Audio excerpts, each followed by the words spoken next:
Penguin Random House Audio presents The Wonder Boy of Whistle Stop. This is the author, Fannie Flagg.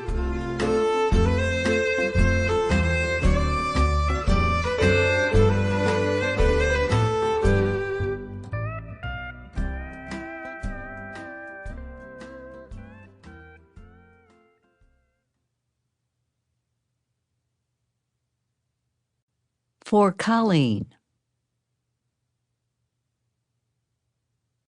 Prologue. L&M Terminal Train Station, Birmingham, Alabama, November 29th, 1938, 8:10 a.m. It was a cool November morning.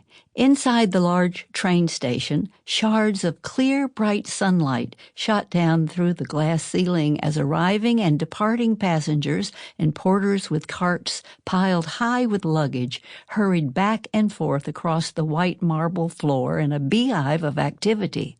Sounds of happy chatter and trains pulling in and out of the station echoed throughout the entire building. Over on Platform 7, the Crescent, the long silver train from New Orleans, was now ready to receive its Birmingham passengers, and Mr. and Mrs. Arthur J. Hornbeck quickly climbed aboard, headed to New York City for their annual Christmas shopping trip. Mrs. Hornbeck, carrying 6 large round hat boxes, 3 in each hand, happily banged down the aisle, hitting several sleeping passengers in the head as she passed by. Mr. Hornbeck, with his newspaper tucked under his arm, followed 5 steps behind. Some 12.5 minutes later, after all the hat boxes had been stacked and her fur coat carefully hung up in the compartment closet, Mrs. Hornbeck was finally ready to settle down, relax, and enjoy the ride. She looked out the window just as they were approaching the Whistle Stop, Alabama railroad crossing. As they got closer, she suddenly noticed a little blond boy in faded overalls standing by the tracks, smiling and waving at the train as it went by. Mrs. Hornbeck had a little boy at home about his age, so as they rode past him, she smiled and waved. When the little boy saw her, he began running under her window, waving back at her as hard and for as long as he could. She watched him until he and the little dog running along beside him became smaller and smaller until they were both completely out of sight. After a long moment, Mrs. Hornbeck turned to her husband with a concerned look on her face and said, "Arthur, I think that little boy back there had an arm missing." Never looking up from his paper, he replied, "Well, I'll be." Mrs. Hornbeck sighed, sat back in her seat, and began fingering her triple strand of pearls, then said, "Oh, what a shame. He couldn't have been more than 7 or 8 at the most, and he was the cutest little thing. You should have seen him. So happy, smiling away. Oh, well, bless his precious little heart. My cousin Charles had a little finger missing, but an entire arm? I wonder what in the world could have happened to him." Her husband glanced over at her. "What'd you say?" "I said, I wonder how that poor little boy lost his arm. What could have happened?" Mr. Hornbeck, a master at stating the obvious, replied, "Well, something must have." She had seen the little boy for only a few seconds at the most. But every year after that, as their train passed through the Whistle Stop crossing, Mrs. Hornbeck always leaned forward in her seat and looked out, hoping to see him again.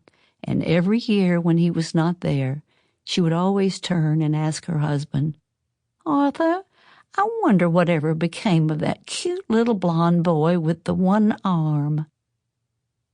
"Beats me," he always said. Sheriff Grady Kilgore. Whistle Stop, Alabama, January 24th, 1991.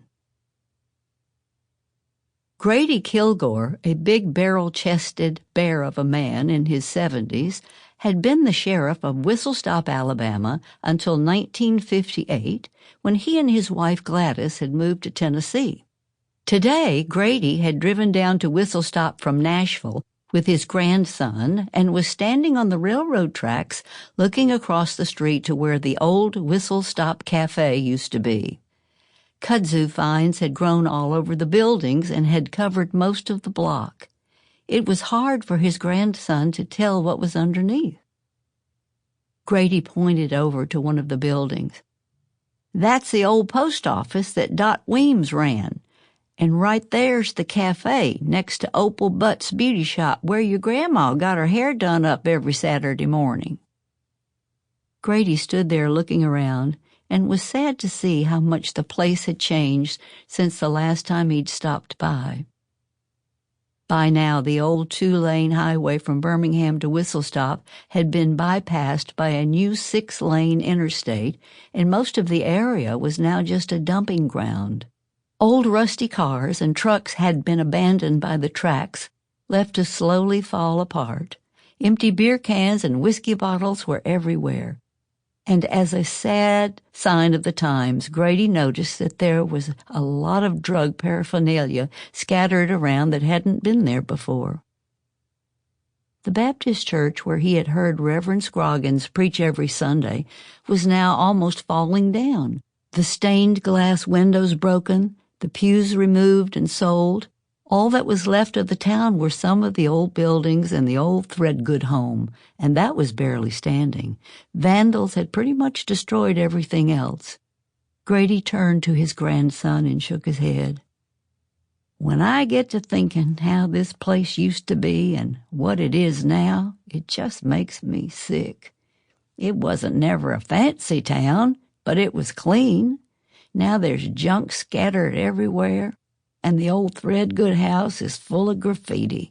The windows all knocked out. You'd never know it to look at it now. But that house used to be the prettiest one in town. For the life of me, I still can't figure out why Whistle Stop went to seed like it did. I even heard the whole town was sold, and they were going to knock it all down and build a tire factory out here."